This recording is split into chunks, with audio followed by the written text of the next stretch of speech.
Breaking news में बड़ी खबर आपको बता दें, संभल में कार्रवाई जो है मदरसों और मस्जिदों दोनों ही जगहों पर की जा रही है। आपको बता दें 22 मस्जिदों को नोटिस देने की तैयारी हो रही है, वहीं दूसरी ओर मदरसों पर छापेमारी की संभावना जताई जा रही है। इस मामले में ज्यादा अपडेट के साथ मेरे साथ जुड़ रहे हैं मेरे सहयोगी हर्ष भारद्वाज जी। सर, संभल अभी काफी संवेदनशील इलाका माना जाता है, लेकिन वहां पर कार्रवाइयां देखने को मिल रही लगातार, चाहे बुलडोजर एक्शन के देखने को मिले, और अब मस्जिदों और मदरसों पर भी कार्रवाई तय की गई है। देखिए, इससे पहले भी हमने देखा है कि कैसे मस्जिदों पे कार्रवाई की गई। जब 2 अक्टूबर को नोटिस दिया गया था तमाम उन मस्जिदों को जो अवैध है, जिसमें मदीना मस्जिद भी शामिल थी। हालांकि ये 2 दिन पहले हमने देखा कि किस तरीके से हथौड़े से कुछ मौलवियों मौलानाओं ने उससे पहले ही तोड़ दिया, क्योंकि उस पर बुलडोजर चलना था, और ऐसी कई और मस्जिदें थी। लेकिन अब ये खबर आ रही है कि टोटल 22 और मस्जिदें ऐसी हैं जो संभल की हैं, जो कि अवैध तरीके से बनी हुई हैं, और उन्हें नोटिस देने की तैयारी हो रही है। 1 महीने का नोटिस जाएगा या फिर 15 दिन का नोटिस जाएगा, और उसके बाद हम देखेंगे कि संभल के अंदर बुलडोजर एक बार फिर से गरजेगा, क्योंकि 3 दिन से लगातार कार्रवाई हो रही है। पहले मस्जिदों मदरसों पर कार्रवाई देखने को मिली थी।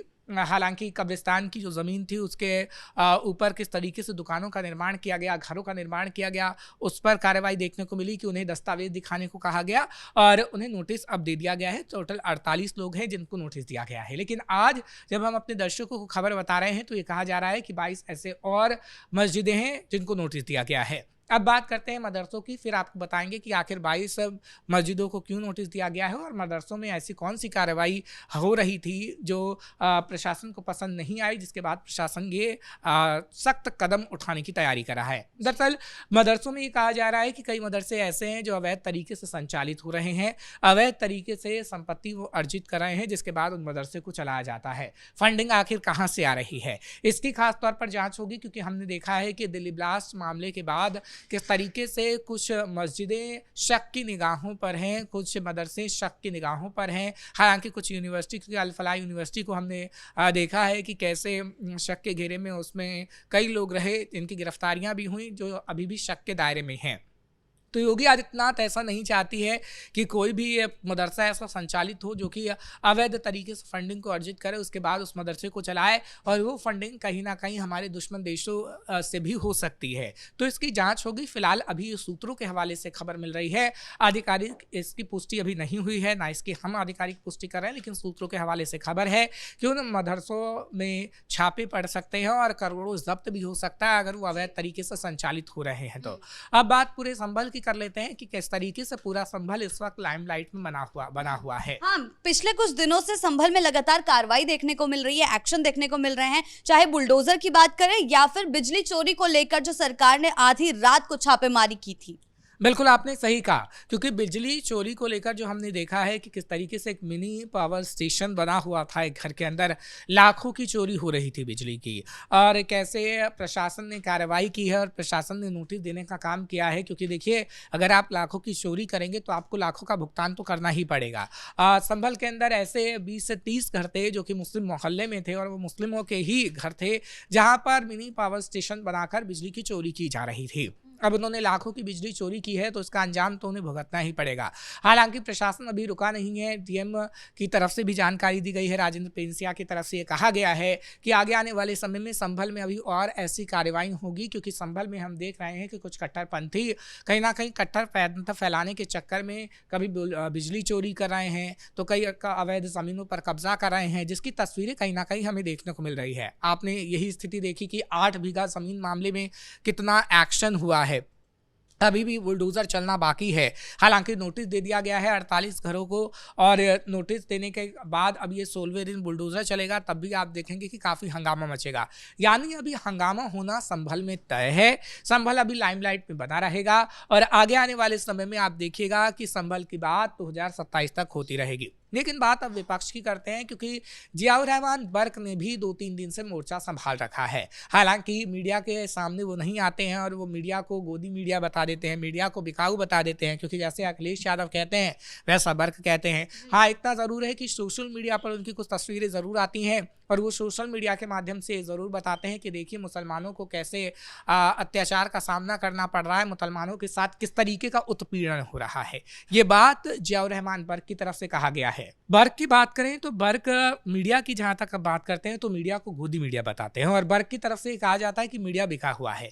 लेकिन हाँ, सोशल मीडिया पर वो ज़रूर नजर आते हैं और वो कहते हैं कि देखिए मुसलमानों का उत्पीड़न हो रहा है और वो कहते हैं कि मुसलमानों को प्रताड़ित किया जा रहा है। क्योंकि हमने बर्क को हमेशा से देखा है कि संभल में चाहे कितनी भी हिंसा फैलाने की बात हो या फिर भड़काऊ बयान देने की बात हो तो बर्क ने हमेशा से किया है। जी हाँ, सिर्फ बात बर्क की ही नहीं करते हैं, संभल की ही नहीं करते, बल्कि पूरे उत्तर प्रदेश की करते हैं। लगातार योगी सरकार एक्शन मोड में है, एनकाउंटर की खबरें आती रहती है, बुलडोजर एक्शन की खबरें आती रहती है, अतिक्रमणकारियों की नींद उड़ाई जाती है। इसी के चलते विपक्ष में हमेशा से बौखलाहट देखने को मिलती है। चाहे बिजली चोरी की जो छापेमारी संभल में हाल फिलहाल में देखने को मिली है, उसमें भी विपक्ष की तरफ से तीखी प्रतिक्रियाएं सामने आ रही है। हालांकि संभल के सांसद हैं बर्क, फिर भी उनकी तरफ से तीखी प्रतिक्रियाएं सामने आ रही। तो क्यों विपक्ष हमेशा सवाल क्यों खड़ा करता है? देखिए, विपक्ष इसलिए सवाल खड़ा करता है क्योंकि योगी आदित्यनाथ की सरकार में कार्रवाई हो रही है और बड़ी कार्रवाई हो रही है।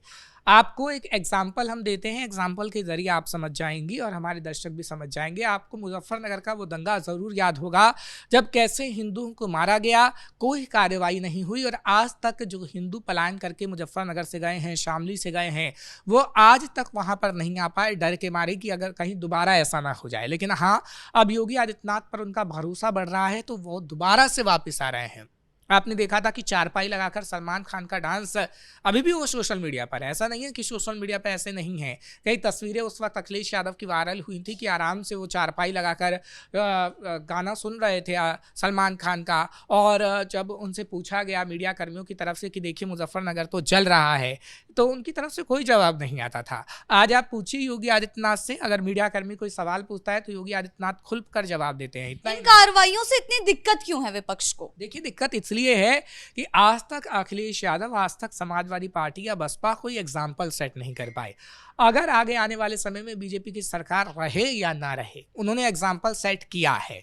अगर बीजेपी विपक्ष में भी रहेगी तो वो बता सकेगी कि कैसे हमने बुलडोजर एक्शन किया, कैसे हमने एनकाउंटर किया। क्या अखिलेश यादव ये बता सकते हैं कि उनके सरकार में कितने बड़े बड़े उत्पातियों का एनकाउंटर हुआ? नहीं बता सकते हैं। क्या वो बता सकते हैं कि जो अवैध ज़मीनें थी क्या उन पर कब्जा करके क्या उन गरीबों को दिया गया? आज देखिए, संभल की खबर है किस तरीके से संभल की ज़मीन जो अवैध तरीके से कब्जाई गई थी उसको अपने कब्जे में लेकर दलितों को दे दी गई है। जिस तरीके से मदरसों और मस्जिदों पर लगातार कार्रवाई हो रही है, नोटिस दिए जा रहे हैं, एक्शन लेने की बात हो रही है, अब फिर से विपक्ष इसको लेकर मुद्दा बनाने की कोशिश करेगा, हिंदू मुस्लिम करने की कोशिश करेगा। बिल्कुल, देखिए, विपक्ष मुद्दा नहीं बनाएगा, विपक्ष हिंदू मुस्लिम करेगा। विपक्ष ये बताएगा कि कैसे मुस्लिमों के साथ हम हैं, मुस्लिमों के साथ ही अत्याचार होता है और आगे आने वाले समय में अगर योगी आदित्यनाथ की सरकार बनती है तो मुसलमानों को ही वो उखाड़ फेंकेगी और मुसलमानों को उत्तर प्रदेश से बाहर कर देगी। अभी कल का ही बयान है जो हमने अपने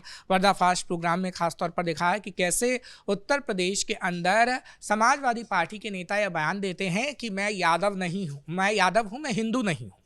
आप यादव हैं लेकिन आप हिंदू नहीं हैं। इस तरीके से वो बताते हैं कि कहीं ना कहीं लोगों को लगे कि यादव वोट दे अखिलेश यादव को, मुसलमान वोट दे अखिलेश यादव को, और यादव हिंदू नहीं है। यानी वो क्या बताना चाह रहे हैं कि हम भी हिंदू की कैटेगरी में नहीं आते हैं, तो मुसलमान अखिलेश यादव को वोट दे और यादव अखिलेश यादव को वोट दे। अरे भाई, यादव को आप बताते हैं कि यादव यदुवंशी हैं, कृष्ण के वंशज हैं। आपने पिछले दिनों देखा कि कथावाचक ने एक ऐसा बयान जो पिछले दिनों उनका वायरल हुआ था, उन्होंने माफ़ी मांगी जब इतना बड़ा बवाल हो गया, यादव सड़क पर उतर गए। उन्होंने कहा कि यदुवंशी हैं हम और कृष्ण के वंशज हैं। तो आप खुद को कृष्ण के वंशज भी कहते हैं। समाजवादी पार्टी के मुखिया अखिलेश यादव भी बार बार कहते हैं कि हम कृष्ण के वंशज हैं, लेकिन आप अपने आप को हिंदू भी नहीं बताते।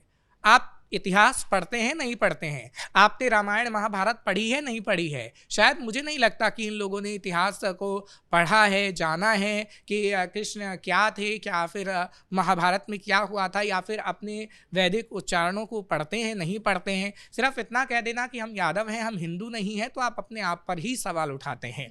ये बड़ा सवाल है, क्योंकि देखिए, आप अगर ऐसे ही हिंदू मुस्लिम करते रहेंगे तो कहीं ना कहीं आपको नतीजा उसका खुद ही भुगतना पड़ेगा। जैसे हमने देखा है कि 2017 और 2022 में आपको नतीजा भुगतना पड़ा है। जी, प्रशासन बार बार ये साफ कर चुका है कि किसी भी धर्म, जाति या फिर किसी भी पद को लेकर ये कार्रवाइयां नहीं की जाती है। जितनी भी कार्रवाइयां होती हैं, अगर गलत है, आम जनता के साथ खिलवाड़ किया जा रहा है, अवैध अतिक्रमण किया जा रहा है, तो उसको लेकर ही कार्रवाइयां सामने आती हैं। देखिए, संभल में वही हो रहा है। संभल में जो चीजें अवैध हैं उसको हम देख रहे हैं कि वैध तरीके से तोड़ा जा रहा है। अब आप देखिए ना कि संभल के अंदर मदीना मस्जिद को लेकर कितना बवाल हुआ। वर्ग तो सड़क पर आ गए थे कि मदीना मस्जिद को नहीं तोड़ा जाएगा, और आपने देखा कि मदीना मस्जिद को किस तरीके से खुद ही मुसलमानों ने तोड़ दिया। तो मुसलमान तो जानता है कि हमारे भले के लिए हो रहा है, और मुसलमान वो काम भी कर रहा है, मस्जिदों को तोड़ भी रहा है जो अवैध तरीके से, लेकिन अखिलेश यादव और बर्क बवाल मचा रहे हैं। लेकिन अगर ऐसा हुआ तो बर्क पर भी डंडा चलना तय है। जी, बहुत बहुत शुक्रिया आपका इन तमाम जानकारियों के लिए। तो कुल मिलाकर जिस तरीके से मस्जिदों और मदरसों पर एक्शन की तैयारी शुरू की जा रही है, उससे विपक्षी खेमे में हड़कंप मचा हुआ है, क्योंकि योगी सरकार की इन सख्त कार्रवाइयों से उनके खेमे में हलचल पूरी तरीके से मचना तय है, क्योंकि हिंदू मुस्लिम करने की रणनीति से वो बाज नहीं आने वाले हैं। ब्रेकिंग न्यूज में फिलहाल इतना ही। कैमरा पर्सन कुणाल के साथ मैं शिवानी रतूड़ी।